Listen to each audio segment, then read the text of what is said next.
रामकृष्ण हरी. अवधूत चिंतन श्री गुरुदेव दत्त. कशात आपण सर्वजण मजेत असाल, भगवंताच्या भजनात तल्लीन असाल अशी अपेक्षा करते आणि आजच्या व्हिडिओला सुरुवात करते. उद्या म्हणजेच 9 ऑगस्टला रक्षाबंधन आहे आणि नारळी पौर्णिमा सुद्धा आहे.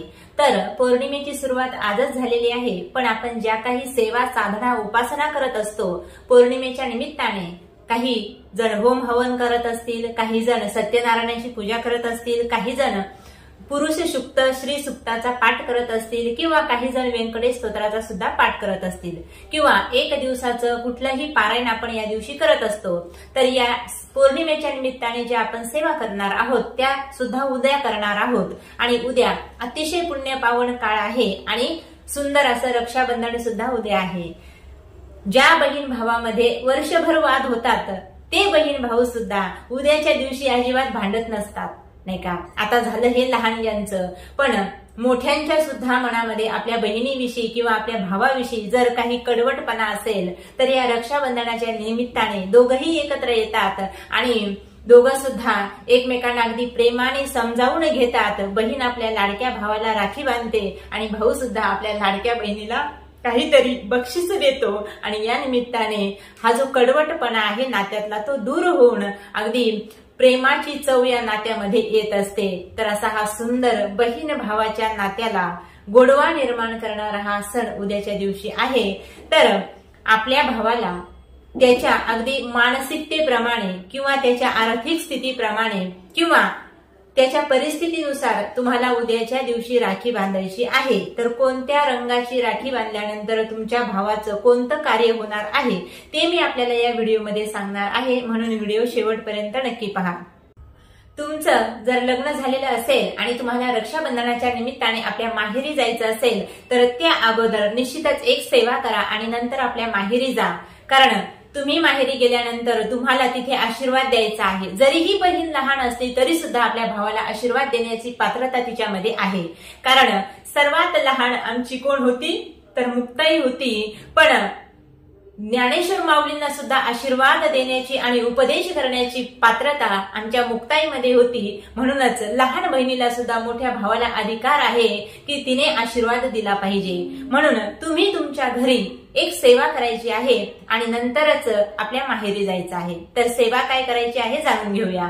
कारण आज आणि उद्या आहे पौर्णिमा. तर या पौर्णिमेच्या निमित्ताने आपल्याला आपल्या घरच्या देवघरामध्ये जो तुमचा टाक आहे कुळदेवीचा त्याच्यावरती एक कुंकुमार्चन आपण नेहमीच करत असतो, पण आजच्या दिवशी सुद्धा किंवा उद्याच्या दिवशी सुद्धा अगदी रक्षाबंधनाच्या निमित्ताने माझ्या भावाचं कल्याण व्हावं, नाही का, या अनुषंगाने आपल्याला कुंकुमार्चन करायचं आहे. आणि हे झाल्यानंतर एक माळ कुळदेवतेचा जप करूनच आपल्या माहेरी जायचं आहे. माहेरी गेल्यानंतर सुद्धा मोकळ्या हाताने जायचं नाही. तर तुमच्या भावाचं लग्न झालेलं असेल तर काहीतरी गोडाधोडाचं आपलं थोडंसं काहीतरी आपल्या माहेरी घेऊन जा, कारण मोकळ्या हाताने बहिणीने जाणं योग्य नाही. त्यानंतर उद्या रक्षाबंधनाच्या दिवशी तुम्हाला तुमच्या भावाला ओवाळायचं आहे, पण ते केव्हा ओवाळणार तर सूर्योदयापासून 1:15 पर्यंत रक्षाबंधनाचा कालावधी आहे आणि त्यामध्ये सुद्धा राहू काळ आहे, नाही का. राहू काळ 1.5 तासाचा सोडून तुम्ही 1:30 वाजेपर्यंत केव्हाही रक्षाबंधन करू शकता. नाही जमलं उद्या तर आपण तसंही पोळ्याच्या अगोदरपर्यंत आपल्या भावाला राखी बांधतच असतो. आणि जी बहीण अतिशय लांब आहे, नाही का, भावापासून, ती सुद्धा आपल्या भावाला पोस्टाने का होईना पण राखी आणि तिचा आशीर्वादही पाठवतच असते. तर आता तुम्हाला आपल्या भावाला औक्षण करायचं आहे, ताट वगैरे सगळं घ्यायचं आहे. आणि त्या अगोदर सर्वात अगोदर एक महत्वाची गोष्ट तुम्हाला उद्याच्या दिवशी करायची आहे, जी आजपर्यंत कोणत्याही बहिणीने केली नसेल. सर्वात महत्वाची गोष्ट, थोड्याशा पिवळ्या मोहऱ्या घ्यायच्या आहेत आणि आपल्या भावावरून 7 वेळा, नाही का, 7 वेळा त्या उतरून टाकायच्या आहेत. दरवाजाच्या बाहेर, घराच्या बाहेर, गल्लीत टाकल्या तरी सुद्धा चालतील, काही हरकत नाही. आणि याच्यानंतरच त्याचं औक्षण करायचं आहे. आणि हातामध्ये जेव्हा तुम्ही राखी बांधाल त्यावेळी ती राखी कोणत्या रंगाची असावी हे सुद्धा मी सांगणार आहे. औक्षण करून झाल्यानंतर तुम्ही सगळ्यात अगोदर ओवाळून घेता, नाही का, टिळा वगैरे लावता. सगळं झाल्यानंतर आपल्याला राखी बांधायची असती. तर तुमचा भाऊ जर आजारी असेल, आता प्रत्येकाचाच भाऊ आजारी आहे असं मी म्हणणार नाही, पण क्वचित एखाद्याचा भाऊ जर आजारी असेल एखाद्या ताईचा, तर त्या ताईने आपल्या भावाला या रक्षाबंधनाला लाल रंगाची राखी बांधायची आहे. दुसरी गोष्ट अशी आहे, आपल्या भावाच्या घरामध्ये आई वडिलांमध्ये आणि त्याच्यामध्ये जर काही वादविवाद झालेले असतील आणि त्यामध्ये हे रक्षाबंधन आलेलं असेल, तर तुम्ही हिरव्या रंगाची राखी आपल्या भावाला बांधायची आहे. म्हणजेच काय होईल, आता तुम्ही म्हणाल या कलरच्या राख्या बांधून, रंगाच्या राख्या बांधून हे जे वाद वगैरे आहेत हे मिटणार आहेत का? तसं अजिबात होणार नाही, नाही का? आणि तसं व्हायला सुद्धा वेळ लागत नाही, कारण रंगावर सुद्धा काही भरपूर कामं डिपेंड असतात. म्हणून या रंगाची राखी आपल्याला भावाला बांधायची आहे. दुसरी गोष्ट आहे भावाची निर्णय क्षमता, नाही का? आता काही मुलं असतात, त्यांची निर्णय घेण्याची जी कॅपॅसिटी असते ती अत्यल्प असते, म्हणजेच नाहीच्या बरोबरीमध्ये असते. त्यांना जर एखादा निर्णय घ्यायचा म्हटलं तर अजिबात जमत नाही. तुमच्याही भावाची निर्णय क्षमता कमी असेल तर त्याला उद्याच्या दिवशी सफेद रंगाची म्हणजे व्हाईट कलरची राखी आपल्याला बांधायची आहे. त्यानंतर आता बऱ्याच माझ्या दादांचं लग्न जमत नाही, तर काही ताईंच्या भावाचं लग्न जमत नसेल, खूप प्रयत्न करूनही तुम्ही लग्न जमवण्याचा खूप प्रयत्न चालू आहे आणि लग्न जर जमत नसेल तर त्याला उद्याच्या दिवशी गुलाबी रंगाची राखी तुम्हाला बांधायची आहे. त्यानंतर आपल्या भावाची आर्थिक परिस्थिती जर नाजूक असेल, नाही का, व्यवसाय त्याचा चालत नसेल, नोकरीमध्ये त्याला जर त्रास असेल, तर त्याची आर्थिक परिस्थिती मजबूत होण्यासाठी तुम्हाला पिवळ्या रंगाची राखी आपल्या दादाला बांधायची आहे. जर तुमचा भाऊ जास्त रागराग करत असेल, नाही का, सध्याच्या काळातली मुलं आता ही अशीच आहेत, तर आता सगळीच अशी आहेत असं मी म्हणत नाही, पण काही मुलांना खूप राग येतो आणि मुलींना सुद्धा राग येतच असतो, असं काही नाही. तर तुमच्या भावाला जर थोडंसं बोललं तरी राग येत असेल, आता हे मोठ्या माणसांचं मी सांगत नाही, लहान मुले असतात यांना सुद्धा राग येतो. तर एखाद्या मुलाला राग येत असेल, एखाद्या ताईच्या भावाला जर राग जास्त येत असेल, तर त्याला केशरी रंगाची राखी उद्याच्या दिवशी बांधायची आहे. तर आता या रंगाची राखी कमीत कमी 10 दिवस, नाही का, 5 दिवस तरी भाऊ आपल्या हातामध्ये ठेवत असतो. तर ही राखी तुम्ही अगदी भावाचं शुभ, नाही का, शुभच व्हावं, मंगल व्हावं, त्याचं कल्याण व्हावं या अर्थाने जर बांधली, तर 5 दिवस त्याने जरी हातात ठेवली, 10 दिवस जरी त्याने हातामध्ये ठेवली, तरी त्याच्या जीवनामध्ये अगदी 80% बदल झाल्याशिवाय राहणार नाही. जर त्याची आर्थिक स्थिती नाजूक असेल तर 80% त्याला काहीतरी लाभ झाल्याशिवाय राहणार नाही. जर तो आजारी असेल तर तो अर्धा त्याच्यातून बरा होईल. आणि जो रागराग करत असेल, ही राखी बांधल्यानंतर, अशा रंगाची राखी बांधल्यानंतर त्याचा राग 10 दिवसामध्ये, 5 दिवसामध्ये थोडा का होईना कमी झाल्याशिवाय राहणार नाही. म्हणून या दिवशी या रंगाचं महत्व आहे. आणि राखी बांधताना त्याच्या हातामध्ये, आपल्या दादाच्या हातामध्ये, भाऊ छोटा असेल किंवा मोठा असेल तर त्याच्या हातामध्ये काय करायचं आहे, एखाद्या रुपयाचं नाणं असेल तुमच्याकडे तर ते द्या, नाही तर चांदीचा शिक्का असेल एखाद्या घरामध्ये, आपण लक्ष्मीपूजनला वगैरे वापरतो, तो सुद्धा शिक्का दिला तरी सुद्धा चालेल. आणि नाहीच काही तर एक गुलाबाचं फुल किंवा झेंडूचं जरी फुल असेल तरी सुद्धा तुमच्या दादाच्या हातामध्ये फुल द्या. आणि यानंतरच राखी बांधायची आहे. आणि राखी बांधल्यानंतर पुन्हा त्याचं औक्षण करायचं आहे, म्हणजे त्याला ओवाळायचं आहे.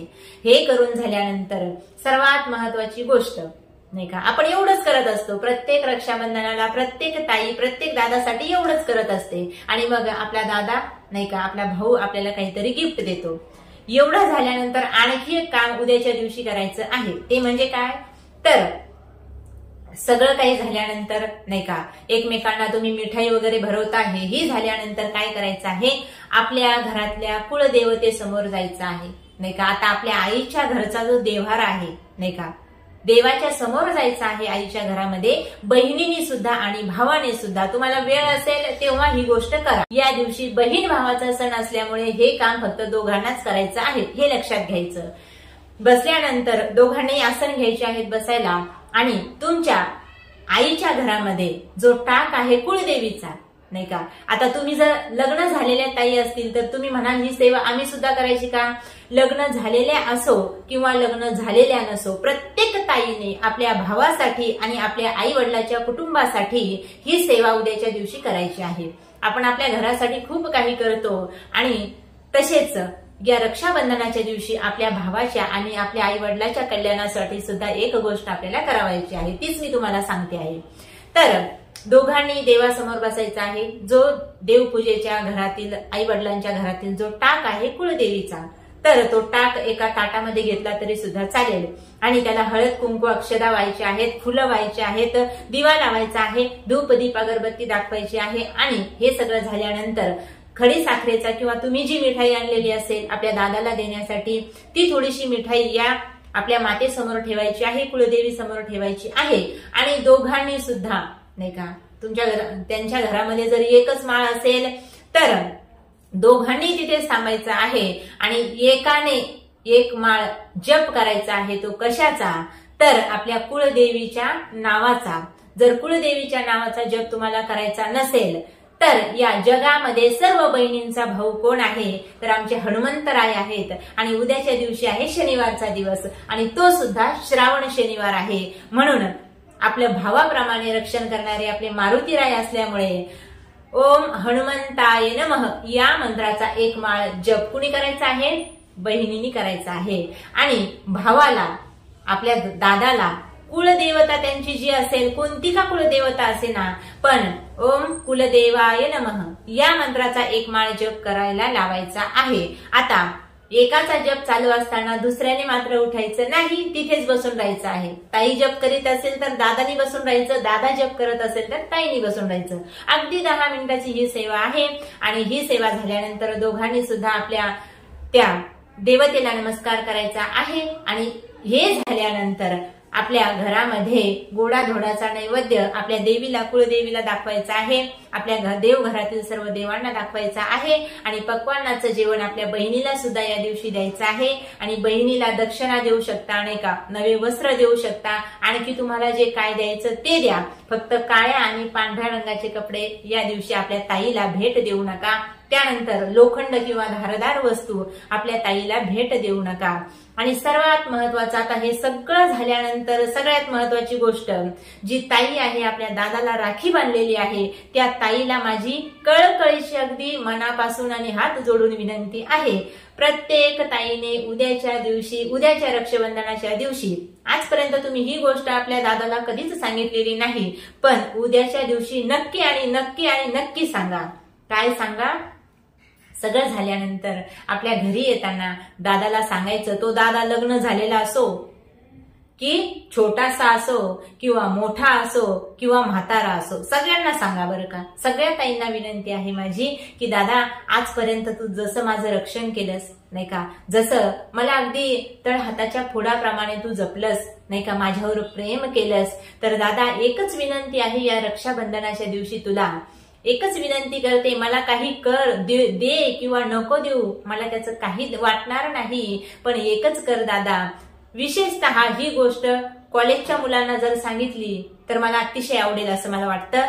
तर त्यांना सांगा की माझ्यावर जसं तुझं प्रेम आहे ना, तसं समाजातली जी प्रत्येक मुलगी तुला दिसेल, तुझी पत्नी सोडून जी प्रत्येक मुलगी तुला दिसेल, तिला माझ्याप्रमाणेच नाही का बहीण मान आणि जी वयस्कर दिसेल तिला आपल्या आईप्रमाणे मान, बस हीच रक्षाबंधनाची मला भेट दे असं आपल्या दादाला प्रत्येक ताईने उद्या सांगा, अशीच माझी इच्छा आहे। राम कृष्ण हरी, अवधूत चिंतन, श्री गुरुदेव दत्त।